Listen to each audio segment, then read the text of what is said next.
Hey, welcome everybody. We are on chapter 11, page 93. Pretend you love your husband more than your children. Who feels like this is a challenge? Me.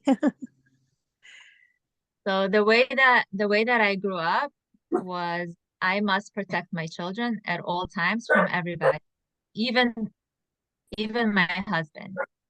Correct. So being in that kind of an environment,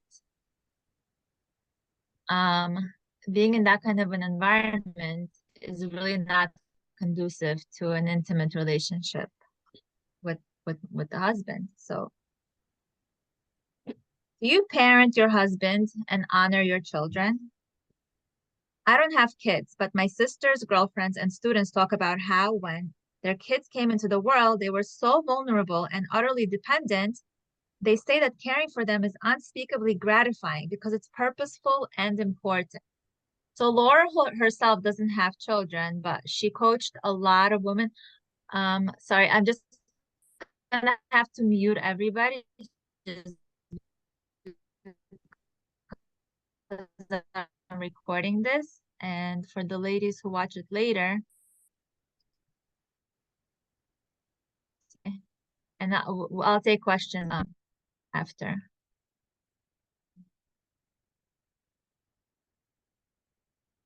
Have babies, we feel much more gratifying taking care of our babies, and we feel purposeful. They speak about how those little people need them for their very survival and how that need contributed even more to the deep bond they felt. They tell me how completely smitten they were with their babies from the moment they arrived. Heather told me she felt that after the birth of her first son, her husband didn't really need her attention, at least not like her son did. She felt that she could focus all her energies on her son and that her husband would be fine. He wasn't vulnerable and dependent like my baby, so I just let him fend for himself.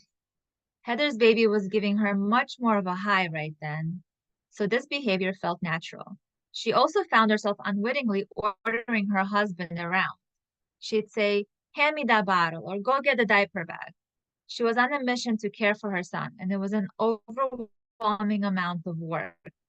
In the course of getting everything done, she inadvertently started honoring her child and parenting her husband.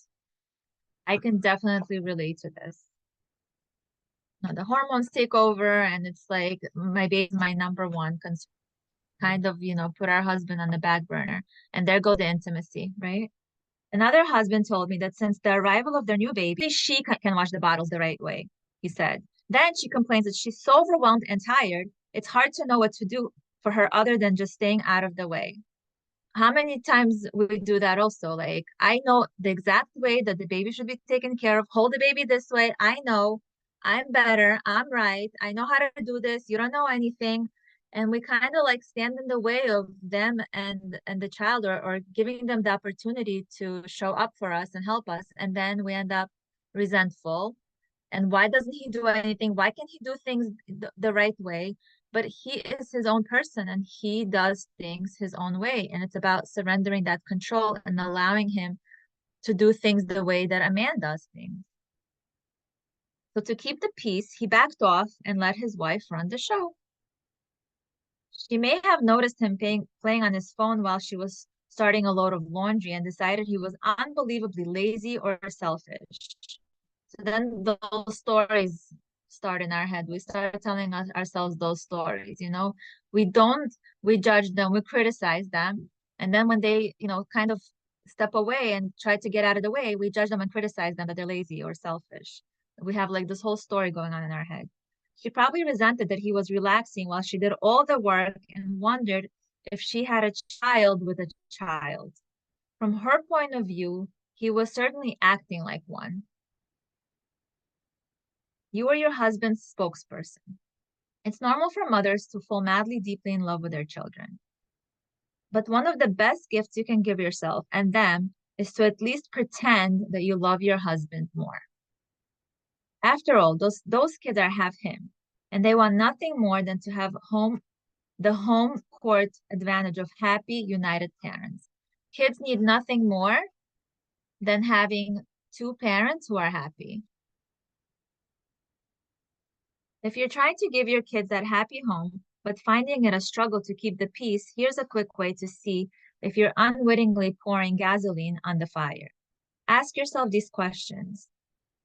What are the first three things that come to mind about your husband? So all of you, just think about that. If I ask you, how would you describe your husband? What are the first, you don't have to tell me, but you could just like write it down for yourself or even just think about it. Like if I ask you to describe your husband, what are the first three things that come to mind? If anyone would like to share, you're welcome to. You're more than welcome to. I invite you to share.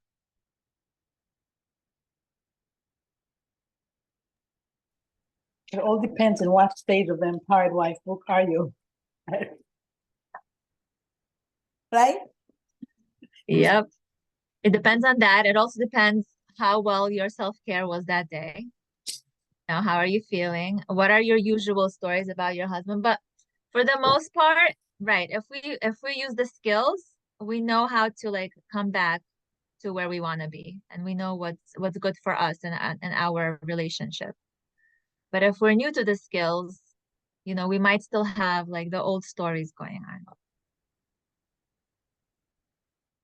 Would you say he's grumpy a lot, loses his temper easily, and is obsessed with his phone? That he's forgetful, impatient, and insensitive? Or would you say he's hardworking, smart, and generous? Maybe you'd say he's dependable, thoughtful, and successful. Whenever I meet a wife whose first few words about her husband are negative, I know right away that their marriage is in a struggle.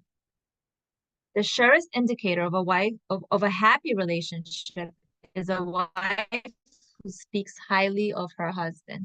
So just think of yourself. Whenever I speak of my husband, whenever I speak to like my closest friends, am I speaking highly of him or am I complaining about him? And the surest indicator of a marriage with big problems is a wife who automatically brings up her husband's faults. And I just want to say something here that if you notice that you don't speak highly of your husband, there's nothing wrong with you and you're not at fault. We only repeat what we're used to. We only repeat what we grew up with, what we've seen around us. Like these skills, I feel like they're so out of the norm of what most people do, that when we know better, we do better. When we don't know better, we just repeat the patterns that are around us. So if you do feel like you don't speak well of your husband, there's nothing wrong with that. Today's point A, you're learning it today. And this is just a chance to try something new, to experiment. Let me just see if I start, noticing the good aspects of my husband and telling myself a story of all the things that he does do instead of all the things that he doesn't do. Let me experiment. Let me see if it's going to bring intimacy into my relationship. Let me see if I feel better when I do that. Let me see if we're closer together and we have a better marriage as a result of that. You might think that because a happy wife has married a good guy and an unhappy wife has not been so lucky, but there's more to it than that. When a wife naturally speaks highly of her husband, she's demonstrating that she respects him. And when she respects him, that brings out his natural desire to make her happy, which makes her feel cherished. So when I hear respectful comments coming out of her mouth, I know that things are going pretty well at home. If, however, a woman naturally speaks critically or negatively about her husband, it tells me that she doesn't respect him and lets me know there's plenty of tension at home. He's sure to be defensive a lot and therefore probably appears cranky, grumpy, or short-tempered. And she probably has no idea why. So this is the pattern that usually happens, is when we see that our husband in a negative light, like he's never helpful, we're kind of like don't trust him and criticize him and don't allow him to do things like the way that a man does. And we want him to be, to do things the way we want things to be done. And we're like super controlling about how things are done. And we don't accept his way of doing things. So what happens is instead of him being our hero and focusing on doing his job that Hashem literally put him on this world to do, which is to fulfill our desires when we tell him what we want, what ends up happening is that he becomes defensive and he's just defending himself. He goes into survival mode and he's not able to focus on making us happy. Because when it comes to I want to make my wife happy, but I have to defend myself, his survival instincts are going to kick in first, and he's first and foremost he's going to be defending himself. And when he's defensive, he can't make us happy. And therefore probably appears cranky, grumpy, or short-tempered. And she probably has no idea why. And we have no idea why, because we're not even noticing that we're being controlling and we're being disrespectful. Even worse, she most likely has a negative PR campaign going with the kids about their dad. If mom is constantly complaining that dad is a lazy slob, the kids are most likely going to take on that view, even though she's talking about their hero. Husbands get very defensive about that and start to seem hostile or distant, but rarely say why. It doesn't have to be that way.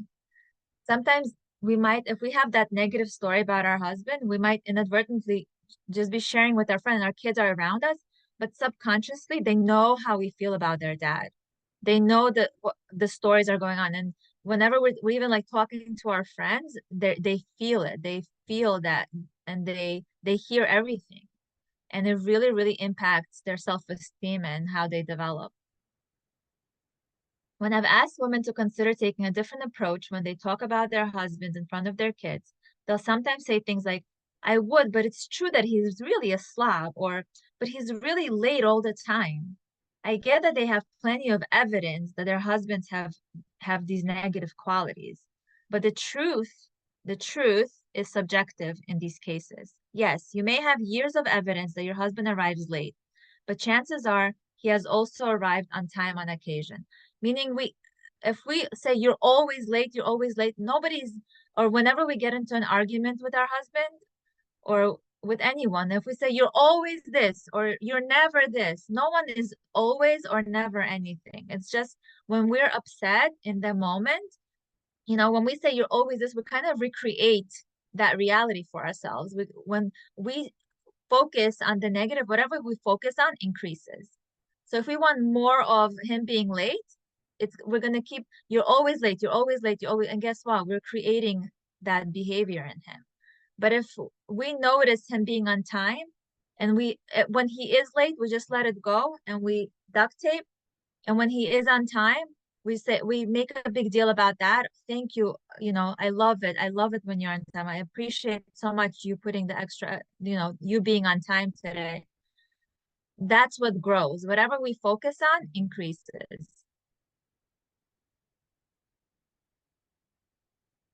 I get that they have plenty of evidence that their husbands have these negative qualities, but the truth is subjective in these cases.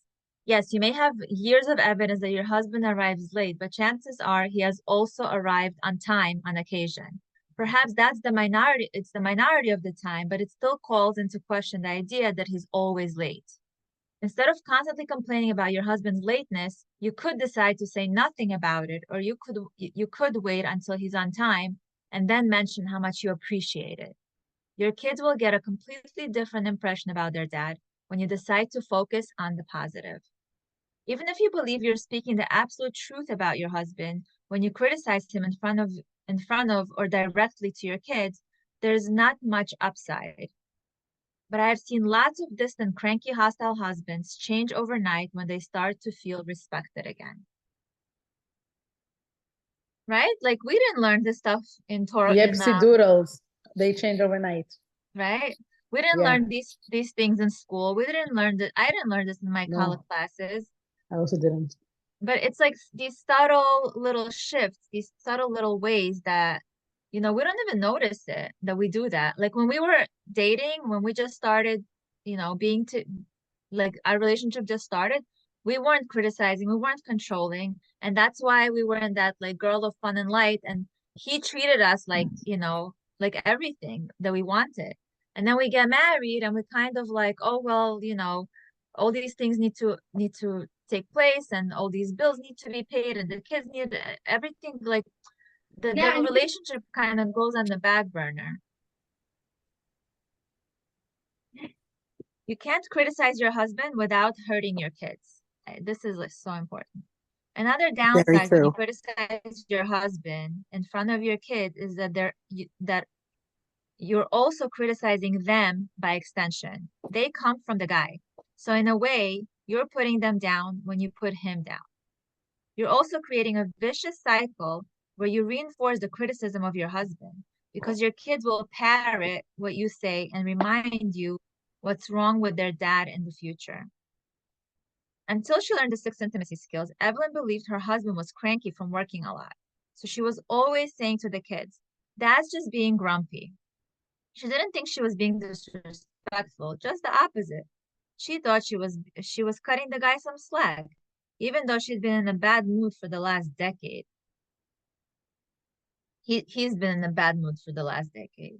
But when she changed her attitude, she was surprised to find out how much she had been contributing to his bad mood. Like when her husband said he has gotten a bad deal on their new car because he paid for half of it and she got to drive it to work every day, her first thought was, what about the years you were out of work and I paid for everything for you? But instead, she made a decision to be respectful. She said, yes, I did get a good deal on that. Thanks for being so generous. He beamed and was in a great mood after that. When we duct tape and choose not to say those extra words of disrespect, it really, really changes the whole entire relationship. It's so hard, especially in the beginning. But like now that I have the awareness and I choose to cultivate a relationship of respect with my husband, it's only been, how long has it been, Shoshana? Like 3 months? Like night and day. No, I'm saying how long since we started doing the class? Couple of months? Oh, yeah, 2 months, I think. So I read the book like a month before that and I've been, implementing the skills. So I saw a big change within 2 weeks, like right away, week, 2 weeks. Crazy. right, just having the awareness, oh, this is a moment and I have a choice. What do I want? Do I want to be right?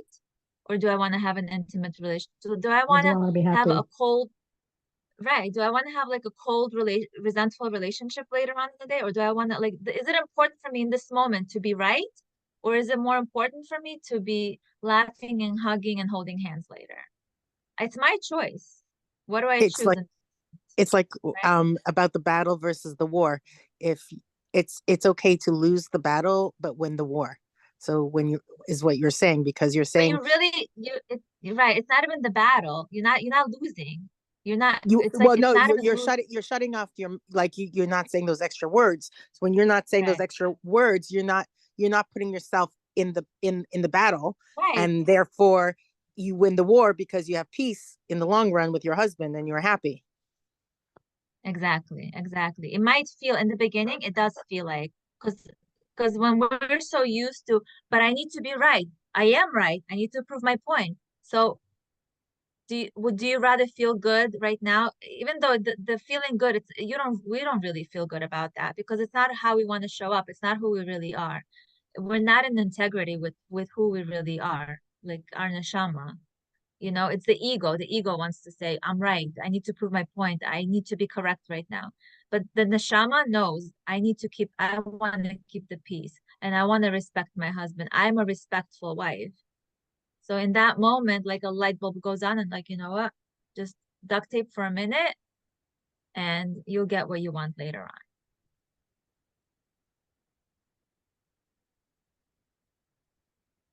So all she had to do was change her attitude. In line at the hardware store later that day, Evelyn picked up a pink gardening hat and said, I want this. Then she put it back. Her husband said, do you want it? Do you see? She gave clear directions. I want this. Evelyn shrugged and said, no, that's okay. But her husband said, I think you do because you said you do. He handed it to the cashier and said, we'll take this. She even noticed that her kids were getting along better and everybody seemed happier. Perhaps her husband wasn't as naturally grumpy as she thought. Perhaps he had just been living up to his bad PR. It's a self-fulfilling prophecy. If I want to believe that my husband is grumpy, guess what? It's self-fulfilling prophecy. He's gonna be grumpy. If I believe that my husband is loving and kind, that's the kind of husband I create for myself. One powerful way you can start honoring your husband is to be respectful of him in front of the kids. You could decide to always tell a positive story about him, even if it's hard for you to think about him that way.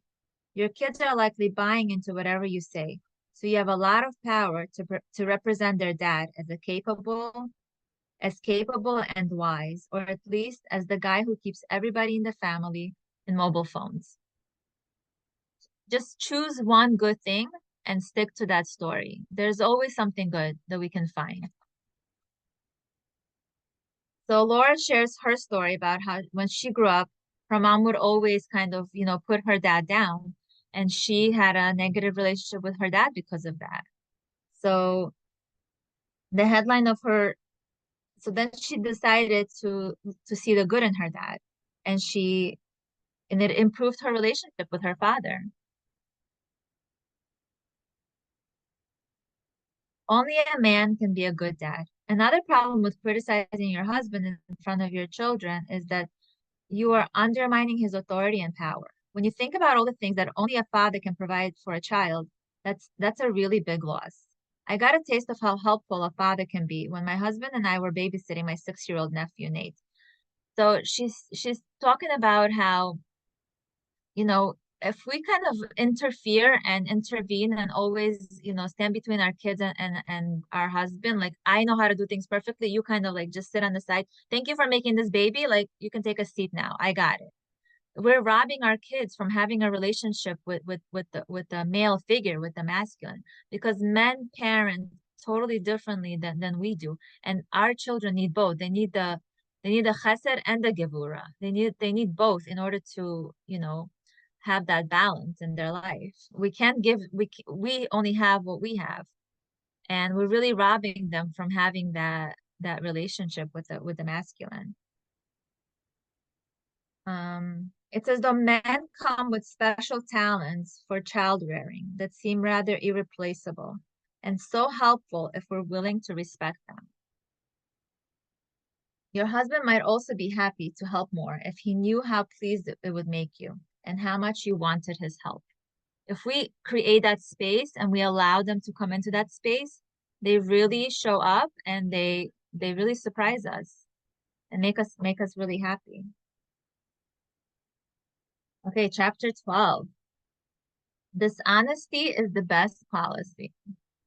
I never thought I would agree with that, but in this perspective, I do. Respect is an action word. When Gladys first implemented the intimacy skills, she found herself apologizing to her husband quite a bit for being disrespectful. One day, he turned to her and said, "You don't have to apologize for every little thing you say that's disrespectful."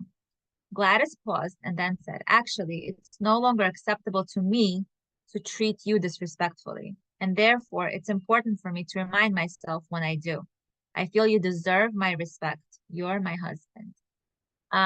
So Shoshana, I wanted to ask you about this, I'm actually, it's a challenge for me because I never feel like, I would always say I'm so humble, I'm a humble person, but it takes a lot of humility when I do find myself criticizing or controlling to stop and to say, I apologize for being disrespectful. Like, it's so unnatural.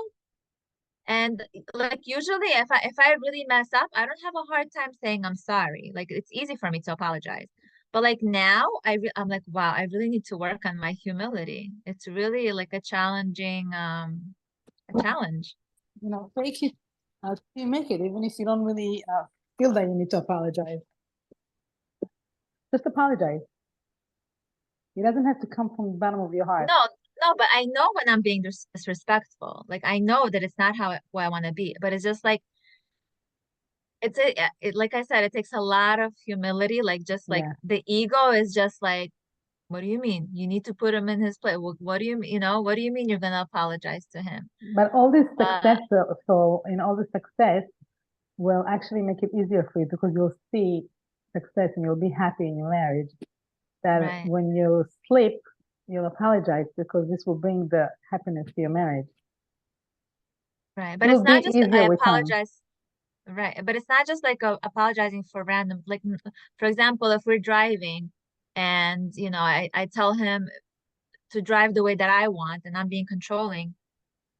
Like I'll stop and I'll say, you know what? I trust you. I know you know how to get us here, even though he's taking the wrong route, in my opinion. I trust you, and I apologize for being disrespectful because, like, I love it because it's just like a repair phrase, meaning we're just human. We're gonna make mistakes all day long, even though, like, I know better and I want to show up respectful and I want to have that intimacy, and I know that when I'm respectful, I have that intimacy. But what I love about this, I apologize, it's like a repair. It's teshuvah, right? It's like I could always return to my to where I want to be. I could always return to my intimacy. All I have to do, and that and the way she teaches Laura, also what I love is you don't have to go into details and but this and but that. Just very simple. I'm sorry for being disrespectful when I told you how to, when I tried to give you directions. I trust you. I know that you know how to do it the right way. And that's it. But like my usual way would be like, but if you would listen to me, we would get there earlier. And then, Yeah, but I also don't understand why do we have to apologize so many times? I mean, since already you kind of lachnia, in other words, you give him his respect. Why do you have to, on top of that, I need to apologize? no, if you give him his respect, you don't have to apologize. It's when I'm disrespectful, when I did not give him that respect, it's repairing that, because if I'm not giving him that respect, what happens to him is he goes into defense mode. Oh, she doesn't trust me. I have to defend myself, and it ruins the intimacy, because then he's not there to make me feel happy and good. He's there defending himself, and it kind of like pulls us apart. But the minute I notice and I take accountability and I say, that's not how I want to show up. I didn't want to disrespect, but I trust you. It brings us back into that intimacy.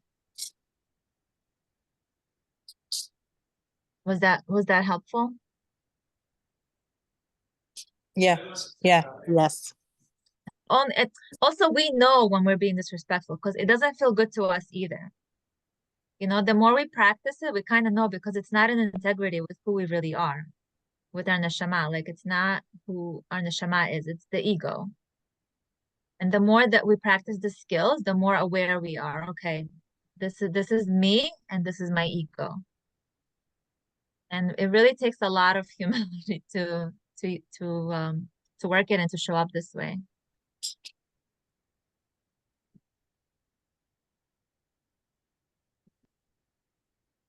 Still, deciding to become respectful is not always easy. When Lily and I discussed treating her husband respectfully, she told me, I just don't feel that I can respect him. He's put on so much weight and he doesn't really have a relationship with our kids. He's on his computer all the time. I simply can't respect him. Don't respect that. Her husband's fault seemed really glaring right then, but there was more to it than that. He was also supporting the whole family, made Lily laugh a lot, was an accomplished musician, and took care of their cars. So there's, whenever we see things in our husband in a negative way, we could always switch it around and try to focus on the good. If we look for the good, we could always find the good.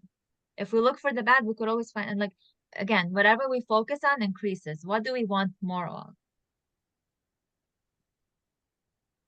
In other words, he had good qualities too. The pieces Lily said she couldn't respect were only part of the story. If she opened her eyes a little wider, there was plenty to respect about her husband. Your husband is the same way. He has some negative qualities, and you may be distracted by them right now. But focusing on those negative qualities is expensive. It's costing you the connection you could be enjoying. Maybe you feel like you have no choice but to focus on those things because they're too painful for you. But you do have a choice. We always, always have a choice what we want to focus on. You've probably heard the expression, love is not a feeling, it's a decision. Respect is the You can decide to be respectful to your husband the same way you would be respectful to a stranger in a waiting room. Somehow, it can become more challenging to do it with our husbands when we're feeling hurt, disappointed, or lonely. But it can be done. And this is the exact moment, if we're feeling hurt, disappointed, and lonely, this is the exact moment when we choose to be respectful and when we choose to focus on the good. This is how we have the power, instead of sitting around and waiting for him. Only, oh, when he changes, when he loses weight, when he starts treating me respectfully, then things are gonna get better. It's such a powerless way to be because we're always depending on the outside to change so that we can be okay on the inside. But it's always, the work is always inside out. When we sit in our power and we say, I choose to focus on the good, I choose to be respectful.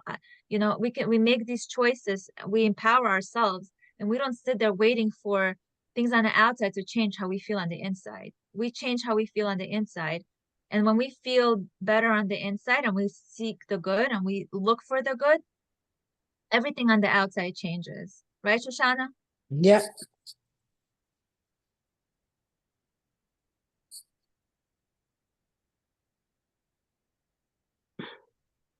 I was in a good space and I lost my place for a second.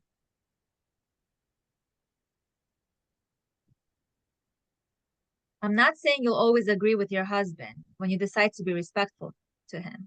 That would be oppressive. Respect just means honoring his choices. It means you don't tell him what to eat, what to do at work, how to drive, what to eat. That was me. That's it. Even now, like I really like duct tape when I'm in the kitchen with him.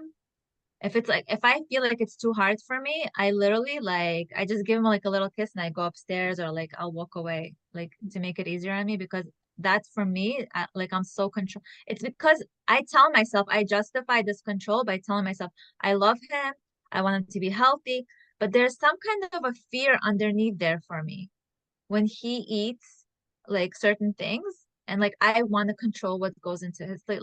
So it's my work. If I'm triggered by a certain behavior in him, it's something in me that needs work. It's not him.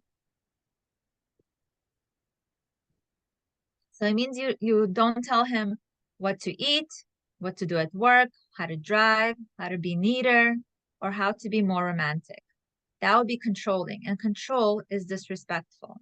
Respect means you refrain from rolling your eyes at him, dismissing what he says, or speaking for him.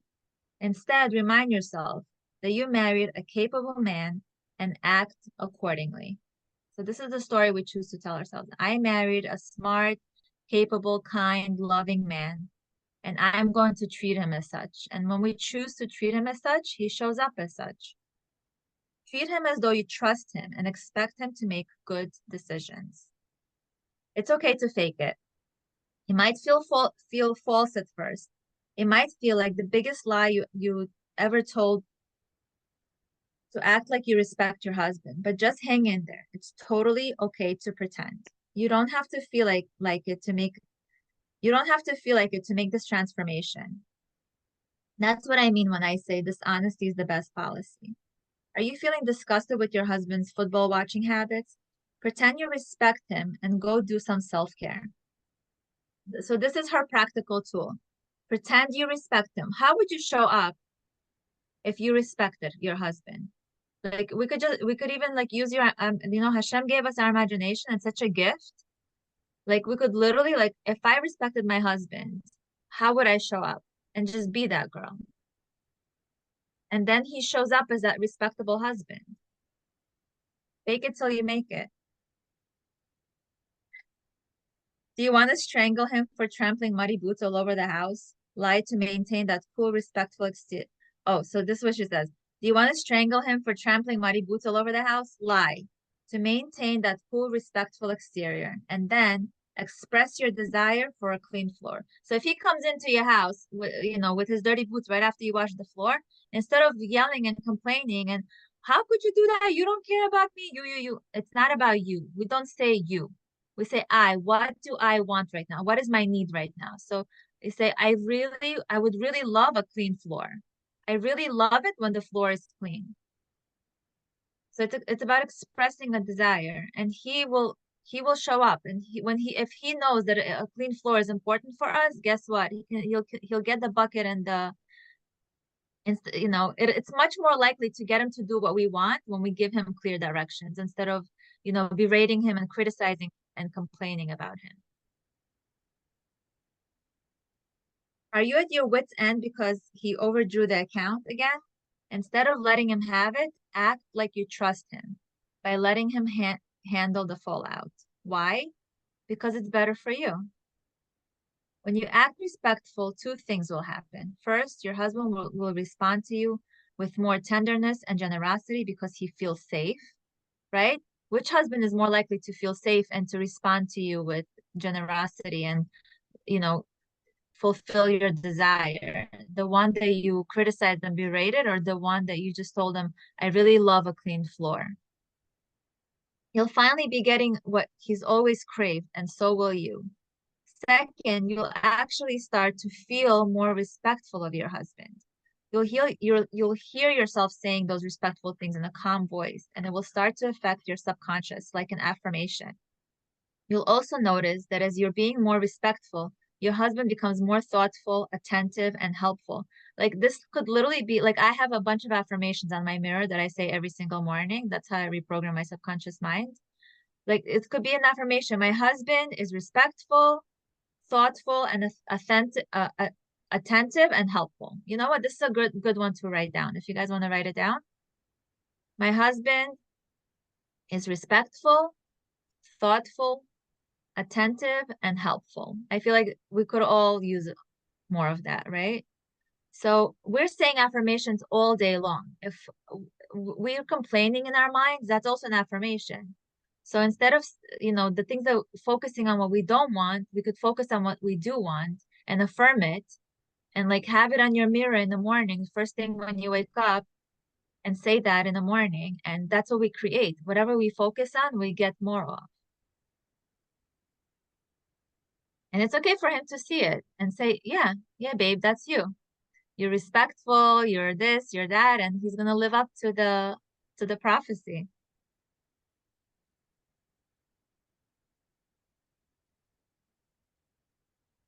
Suddenly, he seems like a better guy. It's a virtuous cycle. The more you respect him, the more he acts like the man you fell in love with, which is the guy who's not so hard to respect. Just making this one choice to treat him with respect, whether it seems like he deserves it or not, is going to have a far-reaching impact on how you and he interact every day. The level of respect you bring to your relationship determines whether you spend your time smiling and laughing together and enjoying each other's company, or sleeping in separate beds with a thick layer of hostility throughout your house. Don't confuse criticism with honesty. From the last millennium, one of the things I often hear is how important it is to be honest in a romantic relationship. But I know I used to be confused about that. I thought that meant that if I didn't like my husband's old ratty U2 shirt from the last millennium, I should tell him, that shirt is disgusting and you should throw it out. But that's really criticism, which has nothing to do with honesty. It's very easy to criticize. It doesn't take any responsibility or maturity. And that's not how we want to show up. We don't want to show up as irresponsible and immature, because the part of us, like our neshama, wants to show up as honest. And what she means by being honest is saying, what do I want? But being honest about how you're feeling and what you want takes both maturity and vulnerability. So a lot of times in these moments, it's how do I feel and what do I want? When any situation happens, so that's also good thing to write down. How do I feel and what do I want? So let's say he came in, you just washed the floor and he came into the house and he just trampled all over the floor. How do I feel? I feel upset. I feel angry. What do I want? Why am I feeling angry? Because I want a clean floor, right? So now if I express my desire, I don't have to feel angry anymore. I don't have to feel resentful anymore. So once we learn how to get in touch with that, instead of criticizing him and berating him, saying, what do I feel? How do I feel? And what do I want? It's name it to tame it. We name our emotion, we name how we feel, and just naming it, just giving it like a name is noticing that emotion, because like it comes up and we kind of like, it doesn't feel good, let me suppress it. But just noticing that emotion is already healing.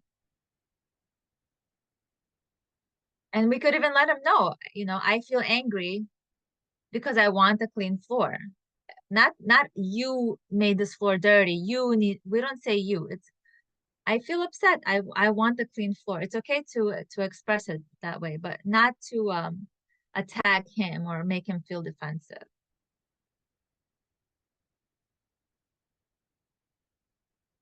If I'm so out of sorts that I find it necessary to criticize my husband's shirt as though him changing his shirt is actually going to impact my happiness, chances are I'm a little frazzled and depleted. If I were honest, I would probably have to say, I'm so tired, I can't see straight, which is making me cranky. So again, if we're feeling cranky and critical, how's my self-care today? Did I take care of myself? What other explanation can there be for being so focused on what someone else is wearing? How can you tell if you're being critical or honest? Criticism is about the other person. So this is another thing to highlight. It's on page 104 in the middle. Criticism is about the other person, something they're doing wrong, should improve, or that's bugging you. Honesty is when you speak about yourself. That's how you can tell the difference. For example, you're wasting a lot of time.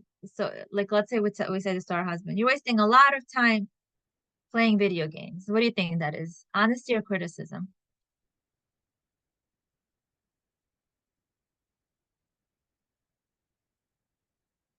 Let's do Criticism. interactive. Why? Because you're complaining. And if you're complaining, it's criticizing. So what word was used in the sentence? What word should we not use in this sentence, or what word was used in So this? remember what we said? Criticism We don't is use, about we the don't say other. you. You don't say you. Exactly. You're wasting a lot of time playing video games is a criticism and a complaint. There's nothing honest in that statement. How about this one? I miss you. That's honest. Honest. Right? It's how Yeah, I because I feel. used I didn't say you. Right, exactly. It's about you, and therefore it's completely honest. Okay, here's another one. I feel like you're never emotionally available for me Criticize. because, Because you used you. I feel that you right, don't.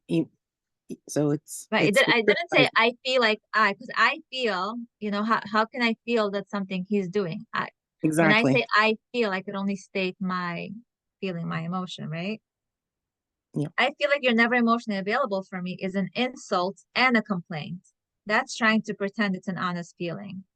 There are no feeling words, guilty, sad, afraid, here to make it honest. How about this one? My sister really hurt my feelings, and I'm so sad about it.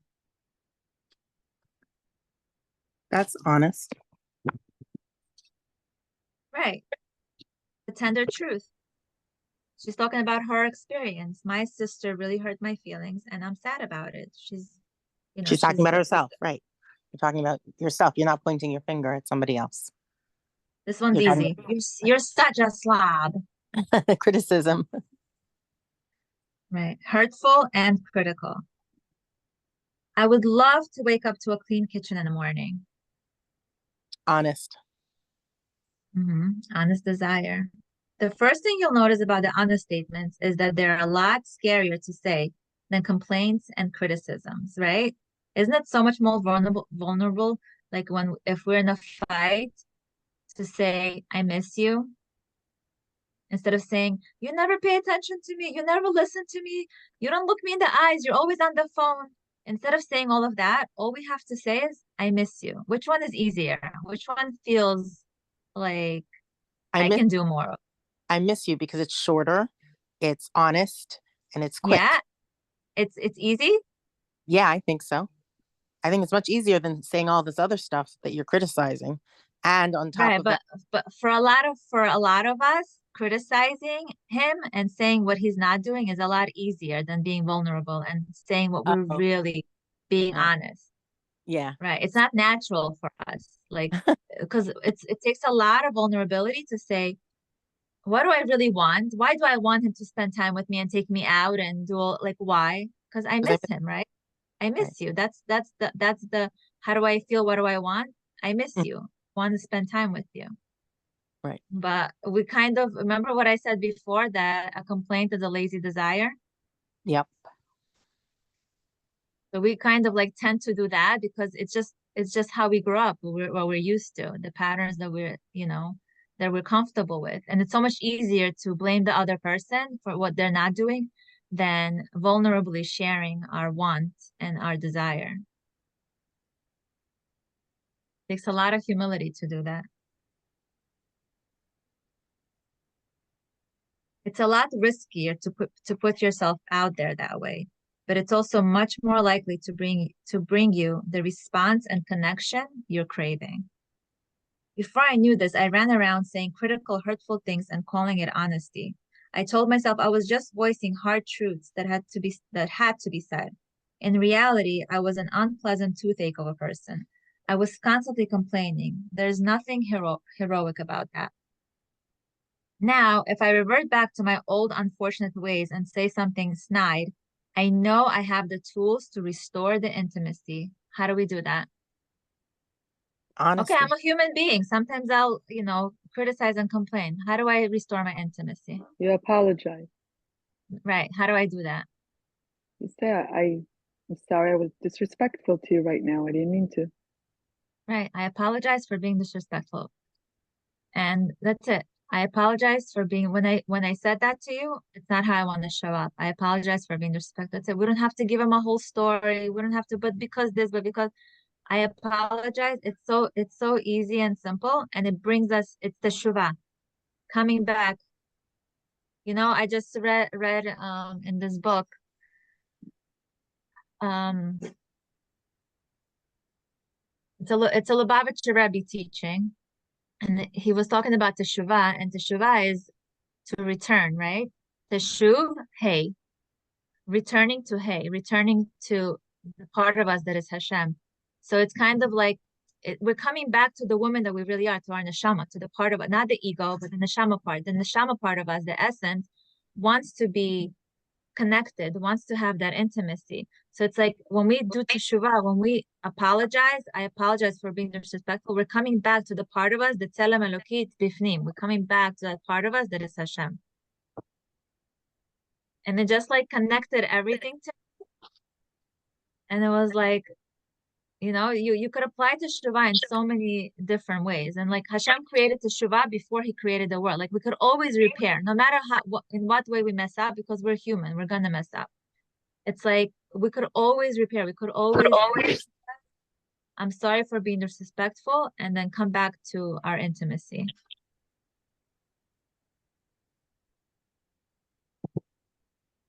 I used those very words. I apologize for being disrespectful when I complained about your U2 shirts. And I leave it alone at that. Because sometimes if I'm really out of sorts, it's tempting to go on to say, it's just that it's got that stain in the front and it's so ratty. But if I say that, I've just been disrespectful again. And now I owe my husband another apology. Better just quit while I'm ahead, which is right after I've apologized. The wonderful thing about having the ability to apologize is that it can restore intimacy fast. I've seen the wall of tension fall down instantly when I've said those powerful words. I apologize for being disrespectful. There's a lot of tension and distance in your house. You might ask yourself if there's something you've done that's disrespectful. If so, you have the opportunity to apologize and restore the intimacy. When the intimacy in your relationship is gone, it's almost always an indication that the respect is missing too. You might be surprised at how quickly you can get both back with just a simple apology. When I'm accountable, I become super attractive and magnetic. All we can do is check our side of the street instead of waiting for him and waiting for him to change. We're so much more in our power when we're accountable and say, where on my side, where did I show up not the way that I wanted, where I was in my ego, I wasn't in my neshama state. Check your side of the street. See if there's anything you can apologize for that you're willing to own that you did. Maybe you were cranky or impatient. Just like checking, was I cranky? Did I not have my needs met? How did I feel? What did I want? What did I need in that moment? And just getting in touch with that part of ourselves and showing up more respectful. Okay, and this is where we end for tonight. All right, ladies, any questions, any discussions? I love that sentence that you said about complaint. Could you repeat that sentence about complaint? The That sentence you about, always, yeah, I think you repeated it a few times tonight, but I didn't catch the whole, like, the wording. so when we have the Tselem Elokit, which is the part of us that is Hashem, which is the whole reason why we're on this earth, is to bring down that part of us, to bring down Hashem's attributes. And when we're in our ego, we're not in touch with our neshama. We're in our ego state, and we cause we wreak havoc on our relationships. We kind of sabotage our relationships when we're in our ego, when we're not humble, when we're not willing to apologize, when we're criticizing, when we're not willing to look at the good, when we're kind of like in that negative state. That's all ego. But when we notice that, and you know what, I don't want the ego to sabotage my relationships and sabotage my life, and I want my neshama to lead the way. I want my neshama to be at the wheel. So this kind of gives us that awareness, and like to be able to be humble and to in humility, to know, as hard as it is in the beginning, it is hard. It's not easy, but the more we practice, the easier it gets. It's like, new neurons kind of forming. Like our brain is plastic. There's neuroplasticity. We can always learn to do things a new way. But in the beginning, it's like it's a little bit painful. It's uncomfortable. It's something new. Learning anything new in the beginning is uncomfortable, but we kind of have to push past that, like, discomfort, out of our comfort zone. That's where growth happens. We don't have to completely stretch and do something that's a little bit at a time. Like today, I choose that if I notice that I'm showing up disrespectful, I'll apologize right away in the moment, because I want to show up as the person with integrity. I want to show up as my neshama, not as my ego.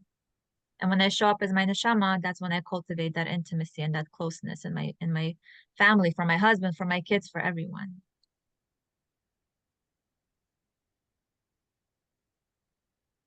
Is that what I said before?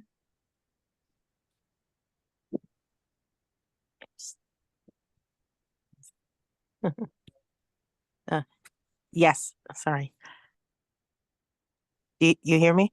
Sorry. Yeah, I could. Yeah. Yes, sorry. Yes. Hi, Miriam.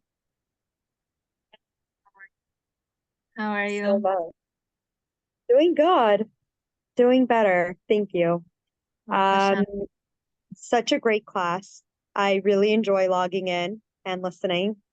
I did kind of want to share that with the whole apologizing. Mm-hmm. I feel like it's so hard because I feel like a little child. Like I'm a little child apologizing to like a mother or father figure. You know what I mean? Like, okay, you know what? To just say, oh, I'm so sorry this happened, fine. That's like one thing. That's not a hard thing. But to stand there and say, I'm sorry I was disrespectful because of A, B, and C, like, it's really, really a challenge. It's hard. I'm telling you, I'm in the same boat with you. I agree. It is a challenge. Like for me, like self-care is easy. I could do that with my eyes closed.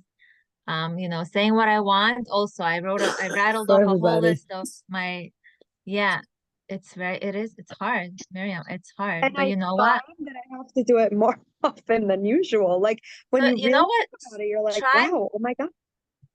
But it one time. becomes easier when you do the tools.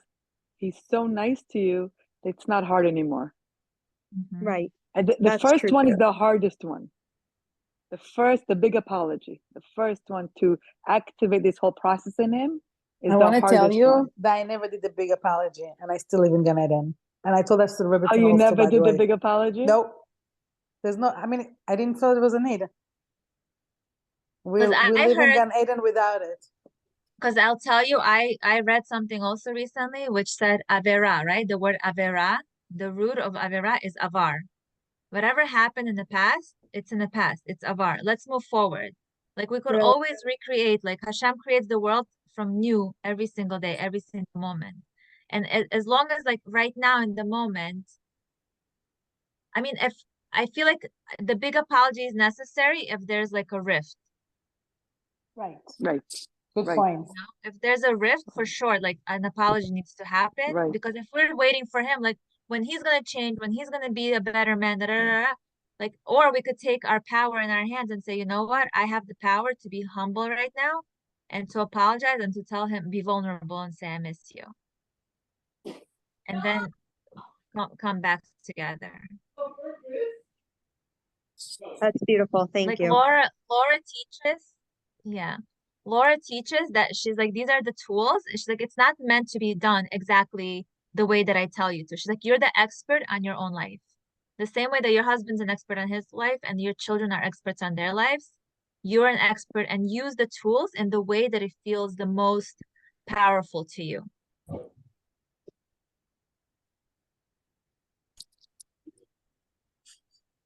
Also, at the beginning, I didn't always say I apologize for being disrespectful because I would be like all day Right. saying that I was disrespectful. I didn't want him to know that I was disrespectful every second of the day, like every second.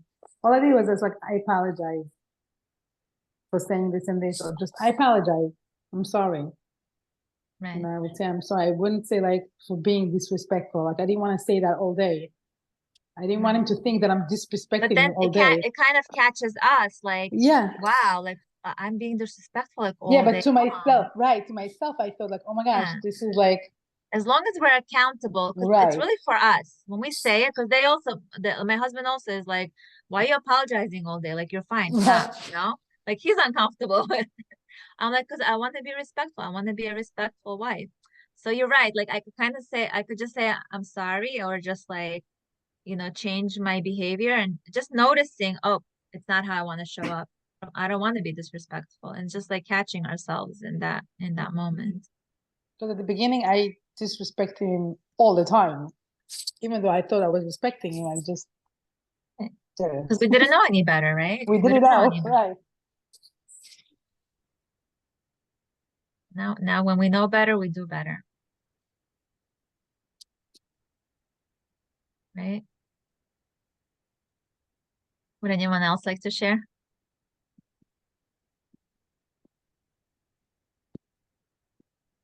Okay, then. Thank you so much for being here. And I'll see you, I guess. We're not going to meet next week, but we'll meet the week after that. And it's been a pleasure. I really love the Thank you class. so much. Thank Thank you. you. It was Thank you, amazing. Irina. Good night. Good night, Laila Tov.